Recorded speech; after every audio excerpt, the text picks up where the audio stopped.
በባለፈው ክፍል እንደምታውቁት ስለኔ ግድ የሚሰጠው ሰው አለ እንዴ ብዬ ራሴን ጠየቅኩ ብለን ነበር ያቆምነው። የፍቅር ጥግ ልብ አንጠልጣይና እውነተኛ ታሪክ ጸሐፊ ማኒ ክፍል 10። ልዕልት ከስር ከስሬ እያየች አይኔን ስታይ ምን ሆነሽ ነው? ለምንድነው ዝም ብለሽ የምታይኝ? ትንሽ ከራሴ ጋር ላውራ ሂጂ በቃ ቤትሽ እረፍት አድርጊ ብያት ከቤት ወጣች። የውጭውን በር ቆልፈው ቁልፉን ይዛው ሄደች። ቤት ውስጥ ቁጭ አልኩኝ። እብደት ይሁን ቅዠት አላቅም፣ ብቻ ተናነቀኝ። ከአንዱ ክፍል ወደ አንዱ ክፍል ገባለሁ ወጣለሁ፣ እንዲህ እየቃዠሁኝ። በሰዓቱ ጭንቅላቴ ለመፈንዳት ትንሽ ነበር የቀረው። ሻወር ገባው፣ ልብሴን ቀየርኩና ለመተኛት መሞከር አልቻልኩኝም። ከሁሉም ቦታ እናቴ ትታየኛለች። ብርድ ልብስ ውስጥ ገብቼ ጠቅለል ስል ሳቋ ይሰማኛል። ከዛ በላይ ቤት ውስጥ መቆየት አልቻልኩም። ግቢ ውስጥ ቁጭ ብዬ ዝም ብዬ ቁጭ አልኩኝ። እዛው ያው ከእናቴ ጋር ግቢ ውስጥ የምናደርጋቸው ነገሮች አንድ በአንድ ፊቴ ላይ መጥተው ግጥም ይላሉ። የሰው ልጅ እንዴት ከራሱ ማምለጥ እንደሚችል አላቅም። ቁጭ ባልኩበት ልዕልት በሩን ከፍታ ገባች። እዛው ግቢ ውስጥ መቀመጤን ስትመለከት አጠገቤ መጥታ እሷም ቁጭ አለች። ዝም ብላ አይኔን ስታይ ምቾት ነሳኝ። ማውራት ከፈለክ አውራኝ፣ የሆንከውን ነገር ስትነግረኝ ልክ ተመልሶ እንደማይታፈስ እንደፈሰሰ ውሃ ቁጠረኝ። ለእኔ ያወራከውን መቼም ደግመህ ለሌላ ሰው አታወራውም። ነፃ ሁነክ አውራኝ አለችኝ። ማውራትም አለማውራትም ነው የፈለግኩትኝ፣ ግን ውስጤ የታፈነ ነገር በምን እንደማወጣው ግራ ስለገባኝ ዝም ብዬ መለፍለፍ ጀመርኩኝ። እኔ እናቴን ተደግፌ ነው የኖርኩትኝ። 2 እግር፣ 2 እጅ፣ 2 አይኖቼ እሷ ነበረች። ለሰው ጠንካራ መስዬ እንድታይ እንጂ እኔ ጠንካራ አይደለሁኝም። ጥንካሬ እሷ ነበረች። ታውቂያለሽ፣ የምቀርበው ጎረቤት፣ የልብ የምለው ሰው፣ ጓደኛ፣ ዘመድ፣ እናቴ አባቴም አንዱም የለኝም። እናቴን ሳጣ ራሴን ነው ያጣሁትኝ። ራሴን ማጣት ከባድ ነው።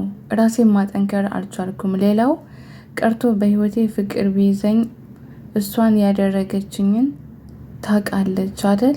ቢያንስ እኮ እሷ እንኳን ከጎኔ ሆና አይዞህ አላለችኝም። ብትለኝ እኮ እጠነክር ነበር። አሁን ግን ተሰብሬያለሁኝ አልኳት። እኔ እኮ ሁሉም ነገርህ ይገርመኛል። እኔ እኮ ሁሉም ነገር ነህ፣ መሆንም ትችላለህ። ለምን እኔን አትደገፈኝም? እኔ እኮ መቼም ትችህ አልሄድም፣ አልከዳህም አለችኝ። ልዕልት ስታወራ የሆነ ውስጤን ልውስ የሚያደርግ ነገር አላት። ቃላቶቿ ልዝብ ያሉ ናቸው። አነጋገሯ በጣም ከመብዛቱ የተነሳ እያስመሰለች ይመስለኛል። እኔ ምልህ ግን አሁን ሱሰኛ የሆንከው ከልብህ ነው ወይስ በስሜት ተገፋፍተክ ነው አለችኝ። ዝም ብዬ ቆየውና እኔ ሱሰኛ አይደለሁም በሰዓቱ እንጂ አሁን ላይ ያለኝ አማራጭ ተጠቀምኩኝ እንጂ ሱሰኛ አልባልም። አንዳንዴ ዝም ብለሽ በስሜት ተገፋፍተሽ የምታደርጊውና ከልብሽ የምታደርጊው ነገር ይለያያል አልኳት።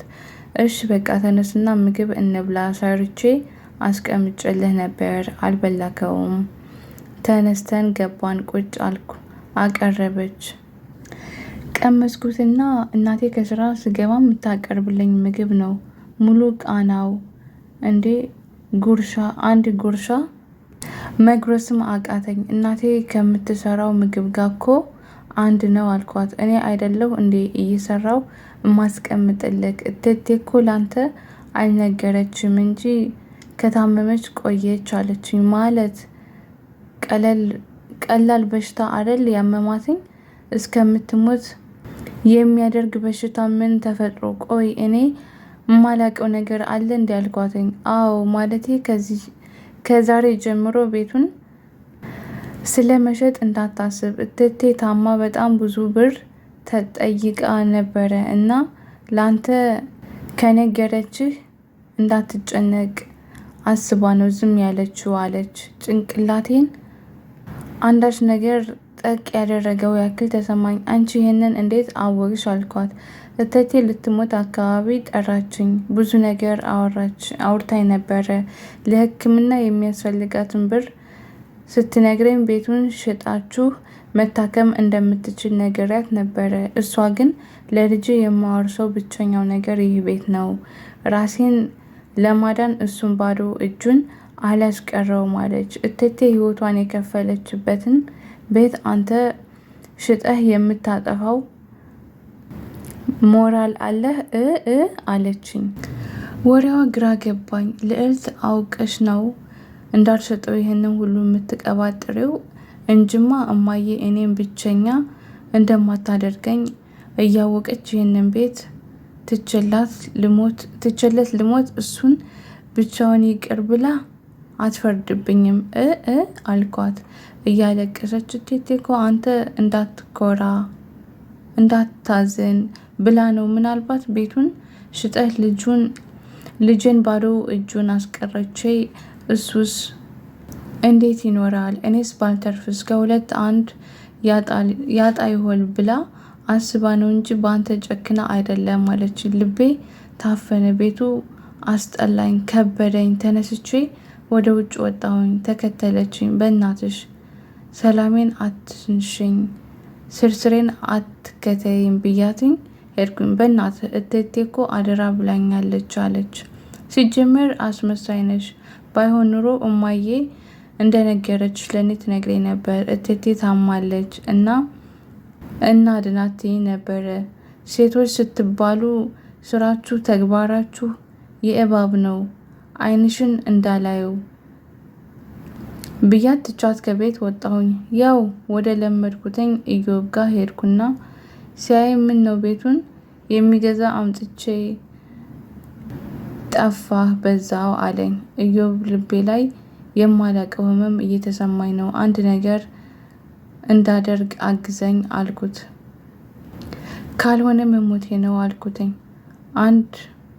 አንድ ባኮ ሲጋራ አጭስ፣ ሄድና አረቂ ጠጣ፣ ድንዝዝ ያደርግሃል፣ ዓለምን ረስተክ ታድርበታለህ ካለኝ ያንን አደረኩኝ። እምጠጣበት ስላልነበረኝ አለቃ የሰጠኝን ስልክ አስይዤ ነው የጠጣሁበትኝ።